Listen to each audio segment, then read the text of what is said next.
Mimi nakumbuka moment kubwa mbili ambazo ndizo nilianza kumfahamu MC Pilipili. Nakumbuka mwaka 2000, nafikiri kati ya mwaka 2010-11 nilikuwa na event moja chuo cha UDOM na yeye akiwa MC. Ndio nimekutana naye kwa mara ya kwanza. Akiwa na kamwili mdogo hivi. Lakini 2011 nilipokuwa nimeanza masomo yangu chuo Mbeya, tulifanya ibada moja ya kukaribisha mwaka wa kwanza. MC alikuja sasa kama comedian.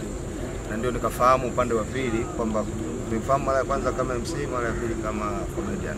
Na tangu kipindi hicho tumekuwa na urafiki wa karibu na amekuwa ni mtu ambaye ametengeneza furaha ya watu wengi. Kwa hiyo moment za kumwelezea Pilipili ziko nyingi mno, lakini kubwa zaidi ambalo sitalisahau ni wakati mama yake mzazi amefariki.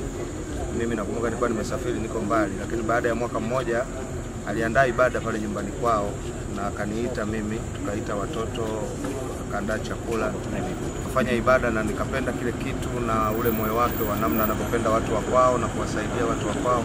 Kwa ni moja ya moments ambazo nazikumbuka sana kutoka kwa MC. Nafikiri jambo kubwa kuliko lote, mbali na kuiga kipaji chake, lakini ule moyo wa kuwapenda watu, moyo wa kuhudumia watu, moyo wa kuishi vizuri na kila mtu. Hiyo ilikuwa ni hazina na silaha kubwa sana ya MC Pilipili. Alikuwa rafiki wa kila mtu, alikuwa anapenda watu, alikuwa anapenda kwao, alikuwa anapenda kila unapomkuta MC unaona kabisa namna ambavyo anaweza kujiengage na watu. Na ni kitu ambacho naweza likawa ndio somo kubwa la kujifunza, sio tu kwa wale wanaotaka kuwa kama Pilipili, hata sisi ambao tunaendelea kuishi, kwamba uwekezaji kwa watu ndio kitu cha thamani kuliko uwekezaji kwenye rasilimali nyingine yoyote.